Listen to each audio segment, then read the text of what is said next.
Sing Hosanna, sing Hosanna, sing Hosanna to the King. Beautiful. Music is one of those great ways to bring about such transformation for us, isn't it? It is. Deep Yeah, healing. Reverend Maggie, we have had quite a journey with this incredible book, White Fragility, Why It's So Hard for White People to Talk About Racism by Robin DiAngelo. Mm-hmm. And within this conversation, within the book studies, it's really brought forth some awakening, some transformation, and some discomfort. And so today's talk is our last concluding talk in the 7-week series of the book, White Fragility, Now What? Yes, there is a lot to be considered, a lot for us that has been served up by this author, and for us to be invited to walk through and really embody at this point, don't you think? I do. And the way we wanted to actually start this service was a reading that we found from Lao Tzu. So I love in unity, we have no problem turning to the truth that comes from any tradition. Right. And there's no small matter with this, because this really is a good foundation for today's talk. It goes something like this. If you want to awaken all of humanity, then awaken all of yourself. If you want to eliminate the suffering in the world, then eliminate all that is dark and negative in yourself.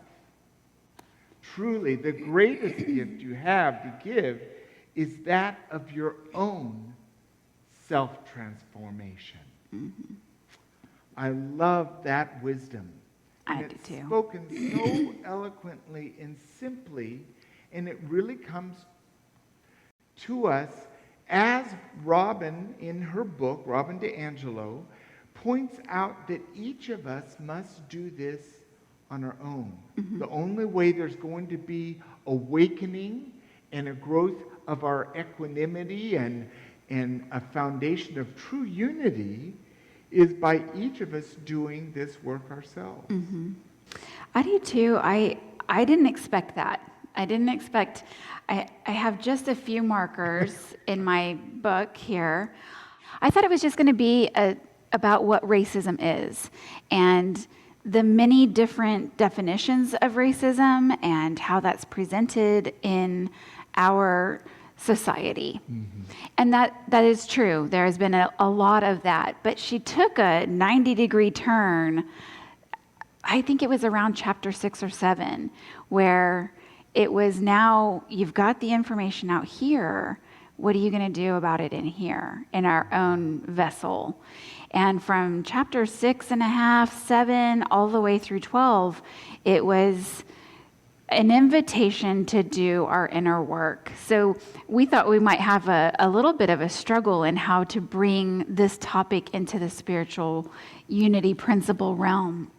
And as it turned out, it wasn't a struggle at all. No. It really was constant evaluation, prayer, meditation, acceptance, forgiveness, action, just works beautifully with our principles and our teaching. And this reading from Lao Tzu is a huge reminder of, if you want to see a change out there in the world, let that change begin with the courageous step to look at ourselves. And so in this conversation, we wanted to ask a couple of questions. And we're going to look at these for ourselves, but you might look at this and see for yourself. If you've been just watching the Sunday talks, or if you've been part of the book study, or maybe you got the book and you've been reading along, what was the most significant learning that you experienced reading this book? And I think, Reverend Maggie, it's kind of twofold for me. The first profound learning, which was right in the first chapter, was that racism is not just a dirty word identifying some white supremacist, neo-Nazi kind of people. It's a systemic, pervasive, always present issue. It's the issues that go along with race. And once I accepted that learning, I also awakened to knowing that I'm going to experience some discomfort, because I have been so entrained in my culture, in my white race, to live with things the way that they are. And I no longer accept that as the way it should be. And so my truth, as given from Lao Tzu, is I need to do that journey to face the shame, the courage, the willingness, the forgiveness. So much of this white fragility was something I was ignorant of. I just didn't even know that it existed, let alone I got it. Right. I feel similarly. I think what we were talking about getting ready for this talk, I was like, there's just so much. What is the most significant thing for me that I take out of this book? And the first was a huge history lesson. You know, Robin DiAngelo does a very good job of walking us through some examples in history and where racism is embedded in the foundation of our country, of our society, and the way we are entertained, from the way we're entertained to the way we're governed. There's not a place that it is not influencing. I didn't know that there was a word or a phrase for my own behavior in the realm of racism. And when she labels it as white fragility, talks about what the emotion of it is and the action, I then had, again, the invitation to look at my own stuff and recognize that the story I told myself about being an anti-racist or not being racist was just a story. That really, we are biologically hardwired to take care of our tribe, and the work is for us to override those hardwired biological, physiological attributes that tell us that I take care of my own first, and start to recognize that everyone is of my own. I think the other thing that, back to the history lesson, that was really difficult for me to walk through as a white woman in my age is how much of this was just not agreed to by me. You know, the laws and the ways of operating in our society and how the imbalance has been created happened well before either one of us was alive. And in that history lesson, really getting a heavy dose of, wow, I have been so blind, so ignorant, so unknowingly contributing to the perpetuation of racism. That was really big moments for me as we went through, especially the early part of these chapters. Yeah. Which brings us to the next question is, how can we make use of what we have learned?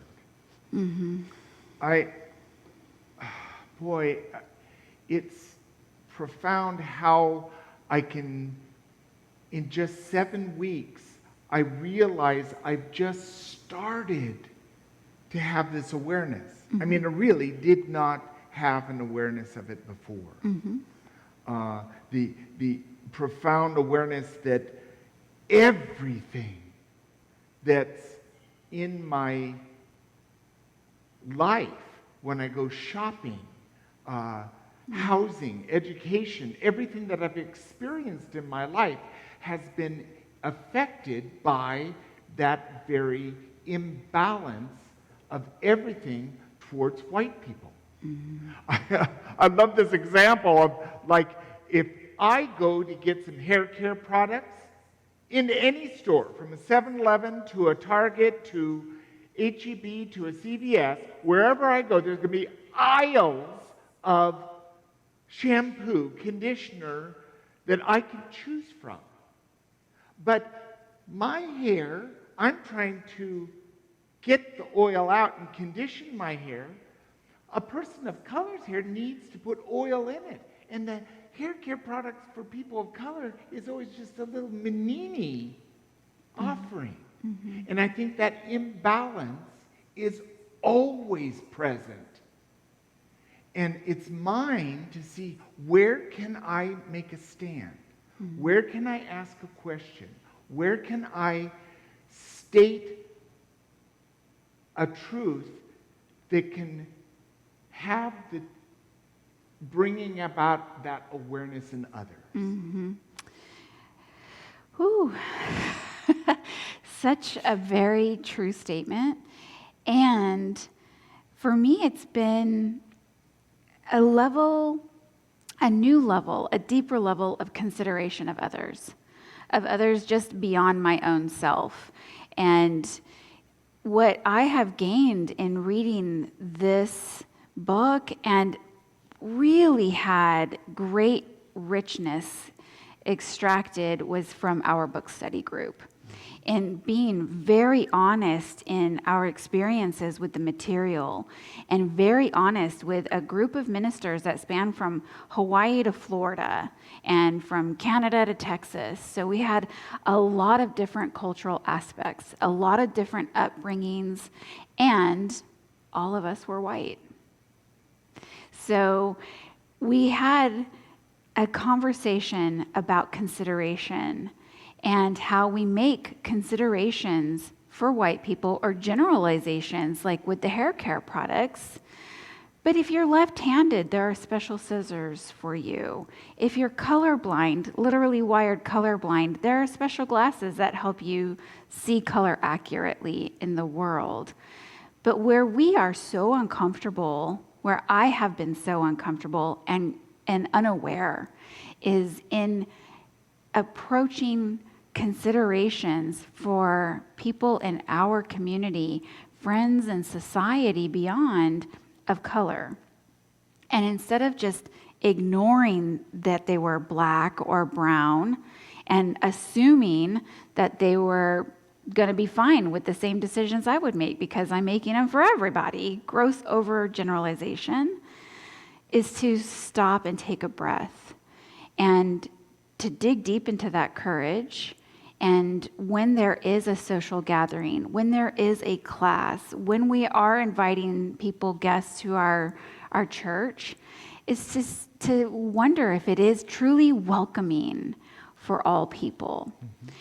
And an example that came up in our study group was one of our study group members had a friend that had their parents visiting, so follow along. And as a treat, they wanted to take their parents to have a spa day, have massage and some pampering.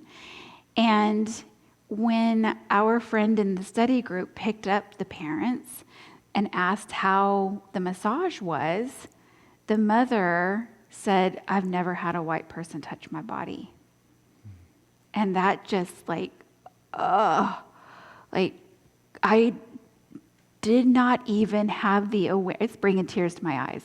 I did not even have the awareness to think about asking a person of color if this is okay with you. Is it okay? When I get a massage, they say, "Do you care if it's a female or a male massage therapist?" No. But nobody asks me, "Are you okay if it's a black massage therapist or a white massage therapist?" And that's what I've learned, and what I think is the most permeable thing that I will take with me in making decisions and having connections with other people in my future. It is so powerful. So Robin DiAngelo, our author, calls to action a few things for us as we start to wrap up the book. And as we move through sharing this last bit of wisdom from her, she says to be less white is to be less racially oppressive. And this requires us to, 1, become more racially aware. Do we want to talk about them one at a time? I think we should. Okay, there's a lot to I get think through we should. otherwise. Because becoming more racially aware for me is evident from this writing is I must be willing to ask questions. Mm-hmm. I must be willing to ask for feedback. I must be willing to step outside of my comfort zone and say, Dad, why do you keep sharing that joke that uses people at people's expense? Mm-hmm. And that's unacceptable to me. And becoming more racially aware in asking these questions, also I can look at virtually every periodical, every magazine. There's TED Talks, there's YouTubes of people talking about these racial issues, anti-racism. There's books, there's articles, and reading that, becoming more aware, allows me to become more aware of where it's subtly working in my own perception. Mm-hmm. And that's where I can have some healing. Mm-hmm. I agree. I love the idea of doing the continued independent investigation. I'm a huge movie buff, and I am really impressed with both Netflix and Amazon Prime and now creating like Black Lives Matter entertainment. And I'm watching a lot of these movies that would otherwise have been buried. And I really appreciate this as a facet of education for me. Yes, it's in the form of an entertaining movie, but a lot of it is based on fact. It is based on actual people of color who have been active in the civil rights, who helped us get to the moon, who have fought in wars and battles and you name it, you name it, you name it. The reason I really like watching in a movie format is that there isn't conversation. Now bear with me. It pushes me into a place where I simply have to listen. I have to listen and I have to watch and I have to feel the feelings of grossness of putting people of color on the front lines because they were still viewed inferior in the 70s. Not okay. We so quickly, when we're sharing our experiences in just life, we hear something about racism, a difficult conversation or a difficult encounter, and we want to relate. We want to relate with our own experiences. So what I want to say is very blunt and hard to hear, I think. If it's that you're having a courageous conversation with a person of color about racism, do not try to relate as a white person, because it is virtually and literally impossible. Our own experiences and our own pain and our own minority subjugation is not like being a Black person in America experiencing racism. So it is just to observe and listen over and over and over. Better to say, tell me more. Yes, tell me more. Number 2 is to be better educated about racism. Tell me more.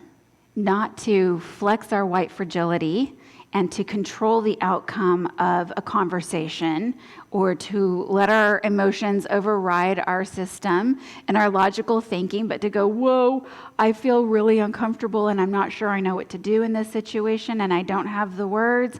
But instead of bolting, I'm going to say, tell me more about that. Tell me more about that. Tell me more about that. And allow for truth from the actual experience, from the person experiencing it, to be what informs me and deepens my awareness, my connection, my empathy, my patience, my compassion, and it just allows that sacred container to get bigger over and over and over for me. Absolutely beautiful. And one thing of being better educated about racism is knowing that when we make this commitment to keep opening ourselves to this understanding, we're going to make mistakes. Mm-hmm. This programming is so deep, it's so systemic.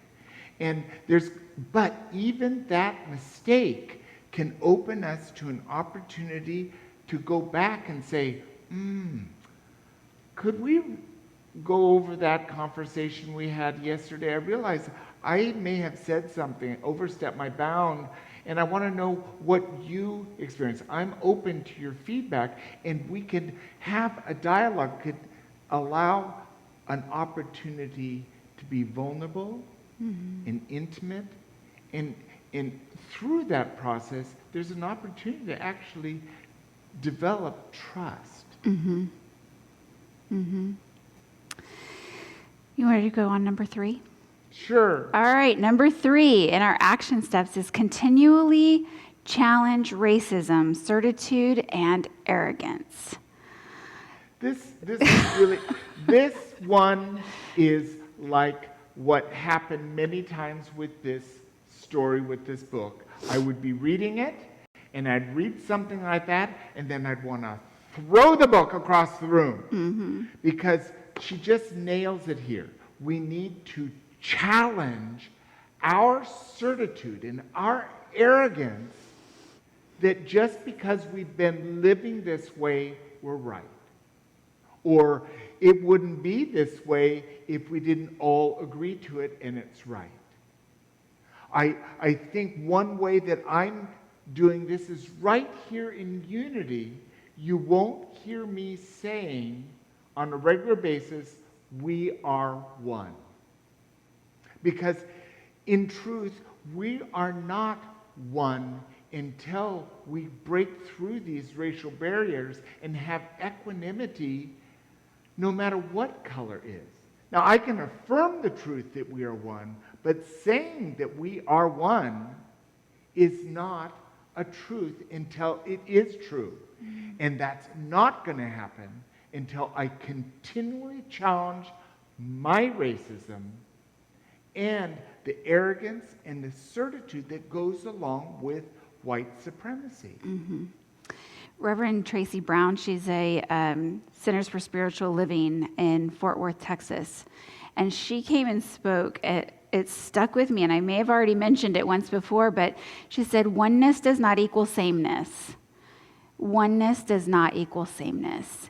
And I love how that fits exactly with what you're saying. It is until we all have the same treatment, the same experience, the same opportunities, the same willingness to stand with and for each other, no matter what,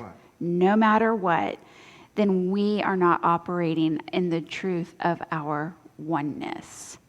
And for me, the to continuously challenge racism is the see something, say something, know better, do better. And it comes fast. It comes fast and furious when we are standing in line at HEB, and there's a slew of people all standing 6 feet apart, and something passive happens. You know, somebody says something ugly or unequal or untrue or unfair. And I want to remind everyone to just be gentle with yourself if you miss the first opportunity to say something when you see something. We started this series before we got into it with Hold Your Horses, and that was to calm down, slow down, and to allow for things to integrate within our being. And this material is going to be simmering on the back burner for several weeks, if not months, for many of us. So as little things come up, as really quick little phrases that may have escaped your notice a few weeks ago, don't escape your notice. Allow the time to notice it and then acclimate to saying something. Like your example with Dad or Uncle Bob or whomever. Like, that's just not, I don't want to hear that joke anymore. And maybe you should take a look at why you feel like that's the best form of entertainment at a family gathering. Or any kind of a racial slur, or, you get my gist. But it comes up so quickly in our social programming. There is so much that is still allowed to just fly. It's just okay. And through our work and through taking the journey of these book studies, we know it's not okay. And at least the pile of us are willing to hold each other's backs and hold the space for continued transformation, continued growth. Because now that you know better, you're gonna do better. And when you actually do better, there's another huge step of transformation. Then you know what it feels like to speak up for somebody. Then you know what it feels like to test these new, stronger wings. And you'll be more encouraged to continue that process. Don't you think? I do. And I think it's ours to find ways to keep this conversation alive. Mm-hmm. We need to choose to be comfortable with discomfort. That it's all right to have moments of discomfort, because every time we move through our discomfort, we're going to know a deeper truth about ourselves. To be willing to ask questions, to ask, tell me more, or say more about that, or what was your experience of that exchange? We can be courageous because as a community of unity, we know the deep value we have in revealing truth. And we know that the truth we have today is going to be transformed by the consciousness we have tomorrow. So asking questions, being willing to be courageous and feel discomfort is going to give us the opportunity to advance our faith into truly opening ourselves to the awareness that we truly are working towards oneness. We really are opening ourselves to a higher level of forgiveness and acceptance. And it all happens in the present moment. And so there's going to be happening because that's the way the divine works. We're given opportunities for learning, for deepening, for forgiveness, for growing. Mm-hmm. And that is why we've offered this 7-week study in this book, because we see the great spiritual value in us in aligning with what we call ourselves, unity. Mm-hmm. So that's now what? That's what? That's the now what? That's the now what? White fragility. Now what? Now what? Exactly. And last reminder to just be kind, just be gentle with ourselves, because it is a continuation in what we are able to do for ourselves that allows us to expand that action beyond our own container and into the community at large. Step out on the water, release your faith. Every step is stronger. Step out on the water.